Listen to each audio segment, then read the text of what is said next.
mean, the question is, what happens after we've connected everything?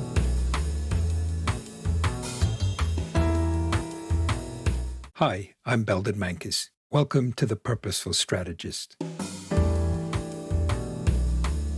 the podcast that shifts the conversation about purpose and strategy from what organizations should do to what business leaders actually are doing and what they've learned along the way. My guest today is Dr. Elisabetta Castiglioni, CEO of A1 Digital, the European technology service provider for IoT, cloud, network, and security. The company's been ranked in the Gartner Magic Quadrant for IoT connectivity services for, quote, above average customer orientation, on-schedule project execution, high reliability, and budget adherence. Pretty impressive, I think. A1 Digital describes its mission as enabling small and medium-sized companies across Europe to translate digital potential into business results. When I last spoke with Elisabetta about 2 years ago, she was planning to link that mission more explicitly to sustainability. I thought it'd be a good idea to check in and see how things are going. Elisabetta, welcome back to the Purposeful Strategist podcast. Hi, Belden. Thanks for having me back. It's really great to see you again. As you know, in this podcast, we explore the interaction between purpose and strategy, and I'm particularly interested in how businesses put purpose to work in their organization and how they use purpose to help shape business strategy. I wonder if you could just give me and us an update on A1 Digital today. How big is it? How many people do you have? Have you expanded what you're doing either in terms of offerings or geography? Yes. Thanks very much for the opportunity. We are a scale-up. We started in 2017, pretty much from scratch, really with the idea of helping companies realize the digital potential, as we said.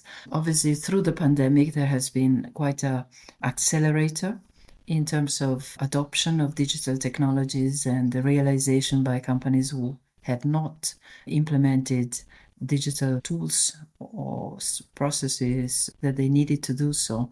And hence, obviously, we have been growing quite a lot. We're growing at a magnitude, depending on the topic, but 30 to, even in some cases, 40% a year. We are growing through technology. We're not growing through a number of employees. So we have a relatively stable number of employees, around 200, a bit more than 200. But really the growth potential for us is in the technology. So that's been the growth rate. In terms of geography, we have 3 main countries. Austria, where we have our base in Vienna, but then we have another office in Munich, which looks after the German market, a very big market, important market for us. And we have a third office in Lausanne in Switzerland. That is our headquarters for the cloud services, but also serves the Swiss market. Just out of curiosity, why Lausanne? It was an acquisition of a little company that was based there. And but it gives us, of course, a bit also the French flavor. So a bit of a more international perspective as well, which is really great. Fantastic. And when we spoke about your purpose, I might paraphrase your answer as enabling sustainability through digitalization. I think it might have even been, technology is a force for good. That's certainly what resonates in my mind.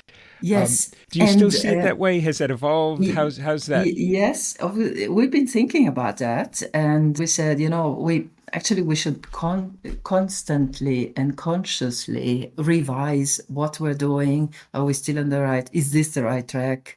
Is there a different track? Is the market? And obviously everything comes from, as Gartner also said, we're very customer focused. So that's really the North Star for us is where we get our orientation. And so we asked ourselves towards the end of 2023, is this still the right message? And digitalization force for good? Yes, absolutely. We came up with that a few years ago when we were working on machine learning. AI was already a topic, but wasn't the primetime topic that it is now. And we did recognize that there were basically 2 schools of thoughts, the ones that were saying machines are going to take over and that's going to be a bad thing. And we said, actually, our belief is that if done with purpose and with the care that you need to apply, digitalization, and then ultimately, of course, AI as well, is a force for good. And we are on that side. So absolutely, yes, still that. And why is it, even more force for good? Because we can definitely link it with sustainability, and sustainability has various aspects in it. One is the long-term perspective of a business, where business to business enterprise, and therefore, our customers are businesses as well. We need to keep them relevant, make sure that they adapt to their respective markets and keep on basically their business. And the second thing is, of course, sustainability in the aspect of preserving our environment. And the environment piece is very much linked to our IoT offering. Connecting the unconnected enables our customers to, first of all, to get bigger transparency about their assets, where in a lot of cases, those assets can be machines, can be moving pieces, basically, of equipment. And so that gives us transparency to them. Where are they? But then the second thing is, in order to service them, in order to utilize them to the maximum, how can I optimize resource? And that could be sending maybe service people out to the field to service those machines or not. So all of that can be optimized with IoT services that we offer. And therefore, our customers not only have the benefit of getting productivity gains, but also that helps them reach their targets of reducing, for example, carbon emissions. So all of this is very much linked together. Another aspect that we have included in the updated purpose is the word resilience, because that is also linked to sustainability. As a business, you want to make sure that you work in an agile way, so that you really adapt to what your audience wants, to your customers want. And we definitely believe that we can help with that. What might be a typical client or customer?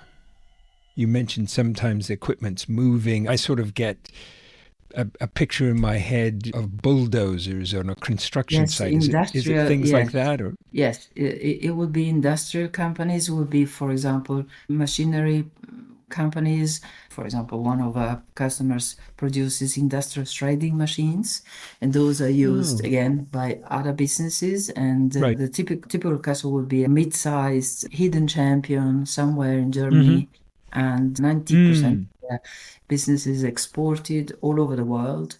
And therefore, those heavy machines would be in Brazil, they would be in Asia, they would be in Europe, in Africa, in the field with their respective customers, who would be maybe construction companies or other industries that need to shred wood or other materials.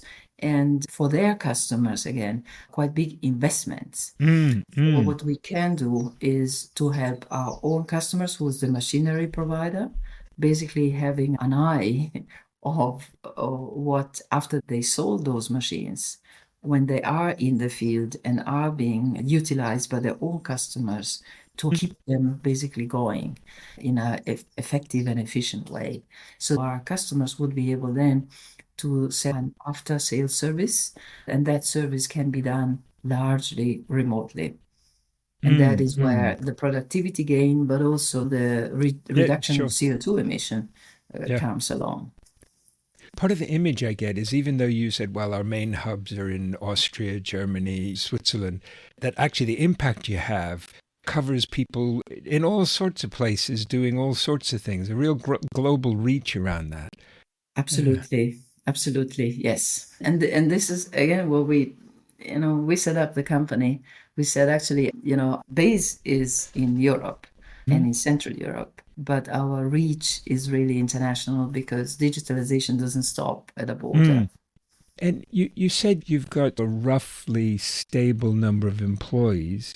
That could mean you've got the same people now that you had 2 years ago, or it could mean, well, we've got the same number of people, but actually there's always some joining and some leaving. Is it stable both in number and the people there, or is it stable in number but you're getting some turnover? No, of course, it is slightly growing in the amount of people. It's very difficult, to grow a business at Yeah. this size without growing the number of employees. But it definitely grows. The idea is that we grow primarily through technology. Therefore, Right. the further ramp up is going to be more contained. But at the same time, of course, the good thing about this is that it's such a dynamic environment that you always have people that you need to onboard and some people that then leave and go off to bigger things. And some of them end up with customers. Some of them end up with partners. So in a way, we're also building a community, if you think about it. And that is really the beauty of it. And in any dynamic company, you need to recognize the fact that you have new people on board, and therefore it is important also to communicate your purpose How, and your strategy more than you might think. how do you make sure that new people joining, and maybe even people who've been there for a while, really understand and share the purpose? Is there an example of one or two ways that do that? Yeah, one way was we have our kickoff of the year. And that was really one of the thoughts at the end of last year to say, when we do the kickoff this year, I think it is important that we revise the purpose. Prior to that, we check in with it again and see if that needs updating, which we did.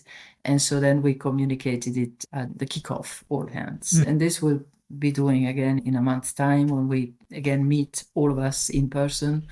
I think it's important to communicate formally, but then informally, the way we work should basically show this. We introduce actually, two different words. One is the word resilience, because we recognize that we are at a time when it is important for our customers to be resilient and to stay resilient and to keep the course.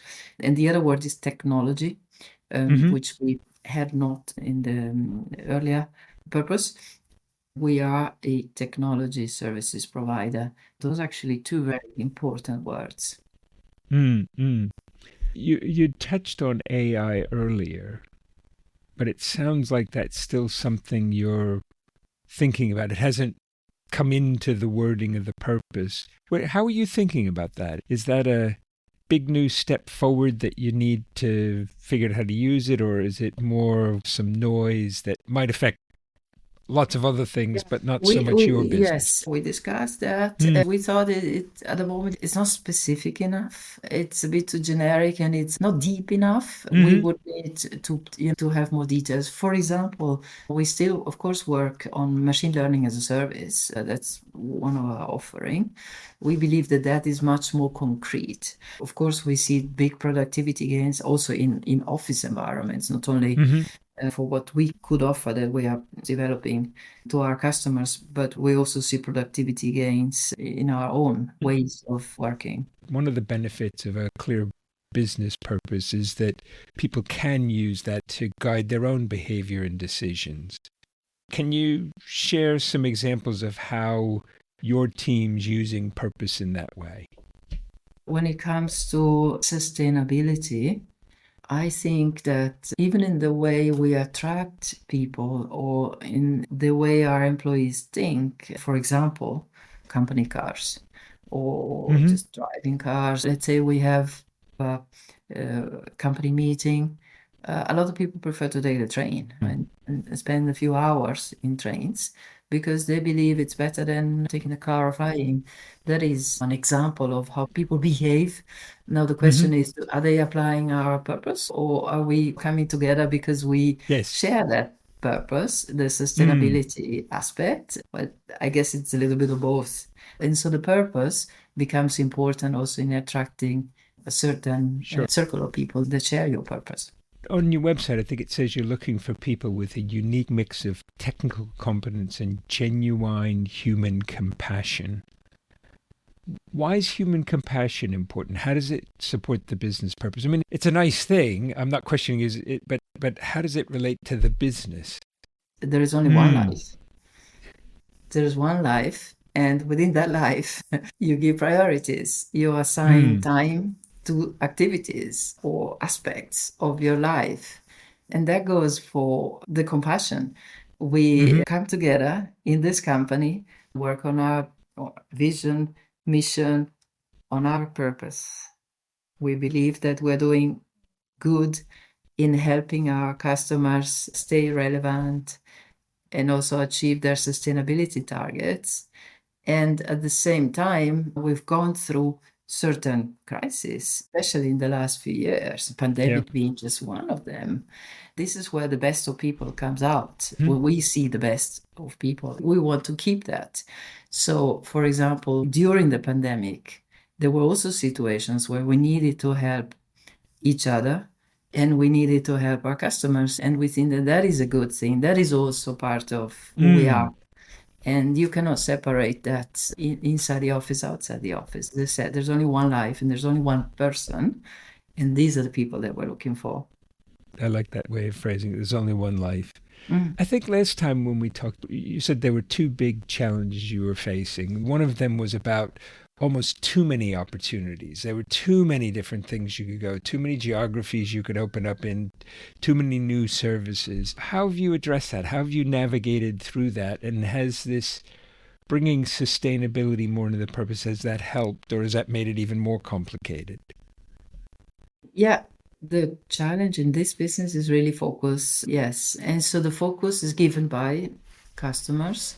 So we really focus on some verticals. For example, in the area of IoT, you could be doing many other things. How do you get that focus? At the very beginning, you don't know where you will be focusing on, and therefore you go for different opportunities. You then see that you add value to a particular vertical. In our case, in IoT, it's been in railways, it's been in construction, it's been in the machinery, logistics. Then it's the time to say, actually, the value there lies in replicating the solution that I've offered to similar customers that might have a similar problem. This is really where you double down on your resources and your efforts in those areas, and therefore you have to exclude other things. For example, in the cloud adoption, we are offering a European cloud, and we found that fintech is particularly interested in our offerings because of cloud native companies and cloud native applications. They go obviously very well with, but also health tech, which is also kind of a newish, if you like, vertical, is also very much interested in these type of offerings. So it's really the market that guides you in a way. Of course, you have your strategy, but then it's really the market success that then helps you navigate through complexity and finding your focus, really. I'm just curious about the health tech aspect of it. What sort of customers are you finding from that area that are interested in the cloud offering? Well, anything that helps, making healthcare processes, speeding them up, really. You've got IoT in one set of customers, you've got cloud offering, probably covers some of those, but also it's fintech, health. It seems like it's a complex thing to describe and maybe to help people get their head around.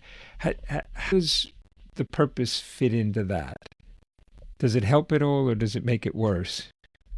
I think the word technology helps because it's a common denominator, and the word services. These are the two really key things in the purpose.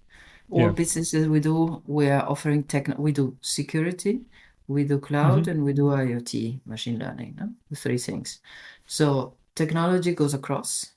Target is to offer a recurring service. We might start with a project, but in the end, we are offering a recurring service. We're a services provider. These are the common denominators, really. Yeah. And how do you want to see the business develop in the future? Obviously, you have to be led by the market. The market will let you do certain things and makes it much more difficult to do other things. But if you could have it evolve in the way you'd most like, where would you see it going? I mean, the question is, what happens after we've connected everything? So I take from that you've got lots of room still to go in the spaces you're in. I think so. Yeah. We're far away. We're far away from completion.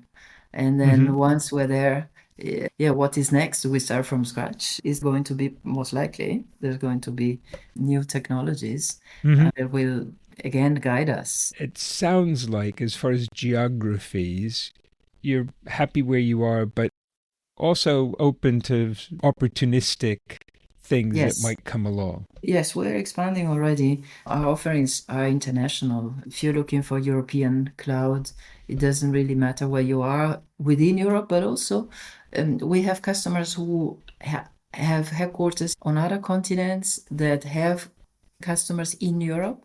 And for those workloads for customers in Europe, for example, they look for a European provider. So that is also an opportunity for us. You've said a couple of times that you want to grow by growing the technology, not necessarily growing the number of people. But equally, the number of people is going up a little bit. Yeah. Do you see a point where the whole way the business works as an organization, as a group of people, is going to need to change? And what might trigger that? The time having set up the company now almost 8 years ago, the company is really changing every day. As we mature, we've gone through a process. You go from a start, you want to have a minimal viable product. Then you check whether the market is up for it or not. You find first customers, then you look for a second customer, the validation. We've gone through all of that. And as you hire and go after this market, you generate a lot of activity. Then you realize, oh, what we need processes. So then you start slowly but surely implementing some we call them the pain points. There was a moment where we looked for what are the pain points and how can we solve them. And so we then started tackling one after the other. Then you say, oh, we need more professional tools. Then you introduce that. We need, guidelines. So the company is really evolving all the time. I think we'll never stop doing that. We were talking about AI earlier. I think AI can also help in growing with technology because certain tasks you can do using the technology, both for our organization and for customers. And then you can focus on the more creative part, which is actually what is also interesting in the jobs, I think. That no day in the office is like the day before. I hear in there a sense that the way things may play out is the machines, and I don't mean just hard machines, but software machines, AI, whatever, will increasingly take over anything that's predictable, anything that isn't a new day in the office, and that the human beings are going to be left having to deal with all the unpredictable, unexpected. I do wonder whether having a clear purpose is going to help make sense of that world, or whether it might get totally lost in the chaos and noise of every day is a new day. I think it will help. I think it's important. Just reflecting on what happens when everything is connected. No?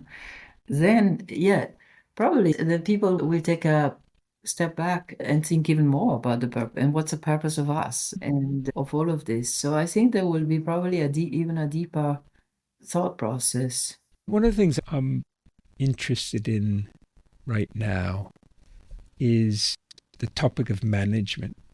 People talk a lot about leadership. Some people would argue leadership and management, everybody makes too much of them being different, and that's probably true. But equally, if you say they are somewhat different, I hear a lot of people talking about leadership, but not that many people talking about management and building management skills and capability. Is that something you're seeing in A1 Digital, or are you investing in and focused on building management skills and capability? If I can say what is leadership or our understanding of leadership, I would say ownership. Understanding your role at all levels. And as I said before, there's one life. Within the office and outside the office, there's not much difference. So leadership is someone on the street helping someone else that is in danger and stepping in. And that is a leader for me. Same in the office, understanding your role and taking ownership and taking initiative in your role. But then also understanding and this is where surely the purpose and the vision and the mission help. because regardless of where you are in the organization, of course, you can also contribute probably more towards that. It gives you the context, really. Gives you the context in which you then can perform. And then it's up to you also to maybe go beyond what people maybe thought were your capabilities, because that's the other thing. Regardless of where you are in the organization, if you feel that you can contribute more, why should you not contribute more? You can. And then, of course, people will realize that maybe it's time for you to get to a different level. So this is where talent and performance as well come up.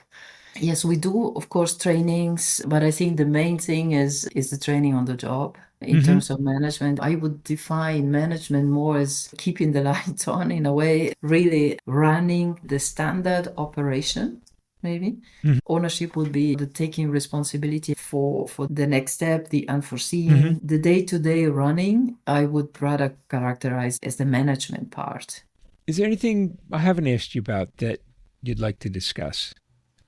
I think that we touched the main things, really. Very good. Well, Elisabetta, it's been really a pleasure having you back on The Purposeful Strategist. Really great to hear that things are playing out as you had described that you wanted them when we spoke a couple of years ago. So it's always great to hear. And I will look forward, perhaps in another couple of years, having a chance to hear what's particularly around how has AI turned into something bigger. Or is it, no, it's a useful tool in the office, dealing with some of the admin, a lot of the keeping the lights on actually, where the AI is doing that, or has it really become something a little more transformative? Very interesting question, I think, for A1 Digital, but for lots of businesses. So again, thank you for joining us and for sharing your thoughts and experience. Thank you very much, Belden.